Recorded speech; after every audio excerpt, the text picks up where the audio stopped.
del Mayo Zambada se declaró culpable este lunes de narcotráfico ante una corte de los Estados Unidos. Y vamos a seguir con el tema, vamos a analizarlo con Javier Oliva. Él es precisamente analista de temas de seguridad. ¿Cómo estás, Javier? Buenos días.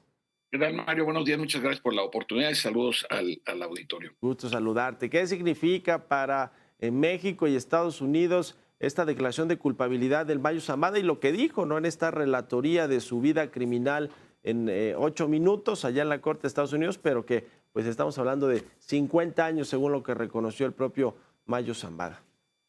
Bueno, desde luego que se trata del narcotraficante o del delincuente más importante de lo que llevamos del siglo XXI, Mario, así como en el siglo XX lo fue, que todavía está vivo y sigue preso Miguel Ángel Félix Gallardo, el creador de la conocida como la Federación. Entonces, evidentemente, un delincuente de esa dimensión y de esa influencia, pues desde luego que entra en contacto con distintas estructuras del poder, ¿no? Puede ser en este caso el poder político, desde luego el poder económico, empresas fachadas por las que lavaban el dinero, despachos de abogados, es decir, no solamente puede referirse el Mayo a estructuras del poder político, me refiero público, instituciones, él habló de políticos, de militares, entonces pues también la penetración del crimen organizado, de hecho es su parte fundamental para lavar el dinero, pues está incursiona en el sector privado, entonces estaremos atentos a las revelaciones, la sentencia se dictará hasta el mes de enero y de mientras, pues obviamente los interrogatorios a puerta cerrada dentro de la prisión pues van a continuar. Ese es mi primer comentario. Ujú. Ese es el tema. A ver, está declarándose culpable de 2 delitos que se le imputan el Mayo Zambada ya en los Estados Unidos. Y por el otro lado, ¿se convierte en un informante o no de los Estados Unidos? Porque a juzgar por lo que le dice su abogado, el abogado del Mayo, es que no dijo que él no va a declarar más de lo que ya dijo en esta carta breve que leyó ayer en la Corte de Nueva York. Es decir, no será, digamos, un informante o quien revelará nombres de los políticos, militares, funcionarios públicos que sobornó durante 50 años. Bueno, lo que pasa es que hay que recordar que su hijo Vicente y su hermano Reinaldo viven en Estados Unidos en calidad de testigos protegidos. Respectivamente estuvieron 10 y 11 años en prisión. Así es el derecho penal estadounidense.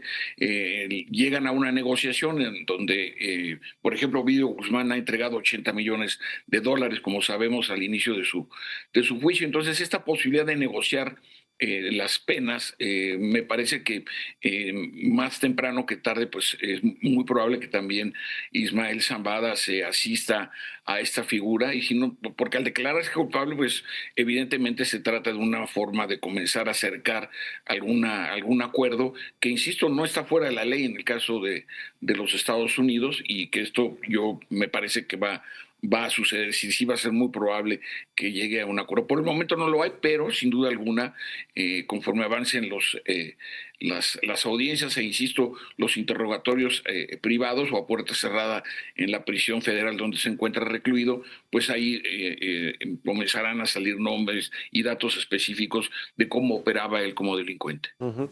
Con respecto a su detención o traición de los hijos del Chapo Guzmán, de los Chapitos, para entregar a los Estados Unidos, subirlo a este avión en Sinaloa y llevarlo a territorio estadounidense, ¿algo de eso se conocerá, esa historia, esa trama de voz propia del Mayo Zambada, la posible participación del gobernador Rubén Rocha Moya en todo este asunto? ¿Qué crees que va a suceder, por lo menos con respecto a ese tema de cómo se lo llevaron? Y que, por cierto, a México, pues Estados Unidos no le ha dado explicación y no creo que se la dé la explicación que ha solicitado México de cómo llegó el Mayo a Estados Unidos.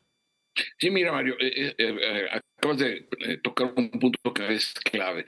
En el estudio de cómo funcionan, de su historia, de las agencias de seguridad y de inteligencia de los Estados Unidos, operaciones como las de Ismael Zambada, o en su caso, cuando se liquida y neutraliza a Osama Bin Laden en la frontera entre Pakistán y Afganistán, pues no se informa, ¿no? Porque pues es una práctica profesional, se entiende, y que pues evidentemente en este caso pues no va a haber información. más vale no estarla pidiendo ya. Me refiero a las autoridades mexicanas. Eso por un lado. Y por el otro, recordemos que en esa carta de la que tú mencionas y que se leyó, le solicita a las dos facciones de su antiguo grupo de la coalición sinaloense que dejen de estar matándose. No recuerdo textualmente la frase, pero algo Ujú. así como el derramamiento de sangre no le sirve a nadie, ¿no? Lo cual estaría, pues, aún desde prisión tratando de ejercer influencia dentro de su antigua organización, que para mí ya como tal, pues ha dejado de existir al dividirse en dos facciones, en los hijos de Joaquín Guzmán y los hijos del propio Mayo Zambada. Ujú. Ahora, todo esto se da en el contexto también de una próxima reunión la siguiente semana, según ha dicho la presidenta Sheinbaum, con Marco Rubio para hablar precisamente de un acuerdo de cooperación en materia de seguridad. Da la impresión de que México pues no está tan contento con el trato que se le ha dado a los criminales, tanto a los que han sido extraditados por la vía formal, la vía fast track, recientemente, o estos que se ha llevado Estados Unidos, ahora sí que de alguna manera de México a su territorio para ser juzgados, como el caso del Mayo Zambada, y otros asuntos, ¿no? Comentarios del presidente Trump sobre una posible, digamos, un decreto para que el ejército de su país pueda atacar a los cárteles mexicanos en nuestro territorio, bueno, la declaración de terroristas de los cárteles, etcétera. ¿Cómo va a ser esta reunión con Marco Rubio y estos acuerdos estos acuerdos de cooperación entre Estados Unidos y México en materia de seguridad? Seguro muy tensa, Javier, ¿cómo ves?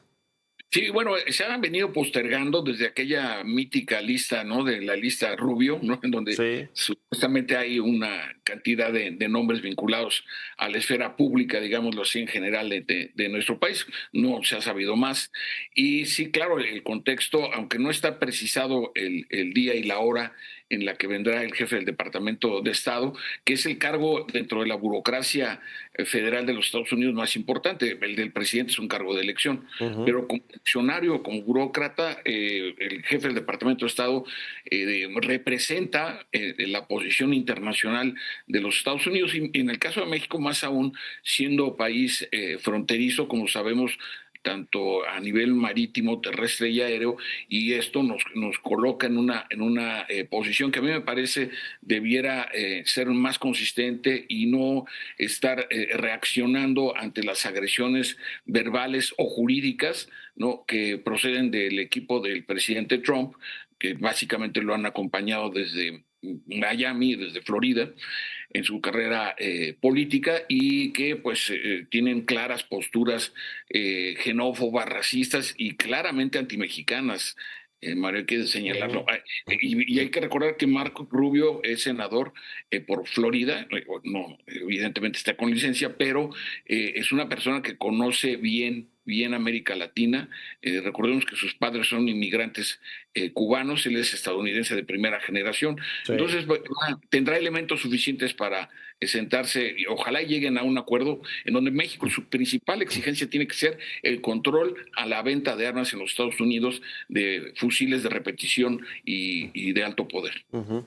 Y por último te pregunto, Javier, cuando la presidenta Sheinbaum dice que pues tiene que haber pruebas de los dichos, declaraciones que haga el Mayo Zambada en Estados Unidos y que tiene que revisar la Fiscalía General de la República, exactamente a qué se refiere y también un poco poniendo el paralelismo de lo que fue el juicio de Genaro García Luna, por ejemplo, Claro. que pues estuvo incriminado más bien por dichos, ¿no? De personas que lo conocieron, que tuvieron relación con él, que le hicieron transferencias, etcétera, y que ahí sí, digamos, el gobierno de López Obrador o los morenistas en su momento, cuando todavía no llegaba esa alternancia, pues decían que con esos dichos es suficiente, no necesitaban más pruebas para saber que era Así es. el narcofuncionario de Felipe Calderón. Ese paralelismo, ¿y a qué se refiere puntualmente cuando dice que tiene que pasar todo por la Fiscalía de México?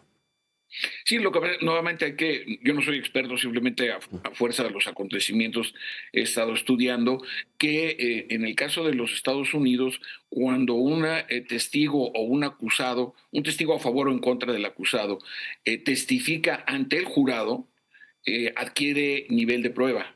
Es decir, por eso esto que hemos visto en películas de que, Ujú. o en series, dice, pura usted decir la verdad y nada más que la verdad. Como es un testimonio juramentado, adquiere nivel de prueba. Entonces, claro que podrán abrir expedientes de distintos posibles o potenciales delincuentes o cómplices, que al ser cómplices también son delincuentes, y sobre esa base, pues los señalamientos, pues, que por ejemplo Ismael Zambada, es una hipótesis, llame a testigos a su favor, por ejemplo, ¿no? Y estos puedan dar nombres o dar datos, no necesariamente Ismael Zambada García, Ujú. pueden ser testigos a favor o en contra del juicio que ya ha comenzado. Ujú. Bueno, pues veremos que hay mucho que hablar sobre este asunto y lo que iremos viendo en Estados Unidos también próximamente. Seguimos en contacto, Javier Oliva. Muchas gracias, como siempre, por tu colaboración y muy buenos días. Muy buenos días, muchas gracias por la oportunidad. Buena jornada para todas y todos. Que estés muy bien. Hasta pronto.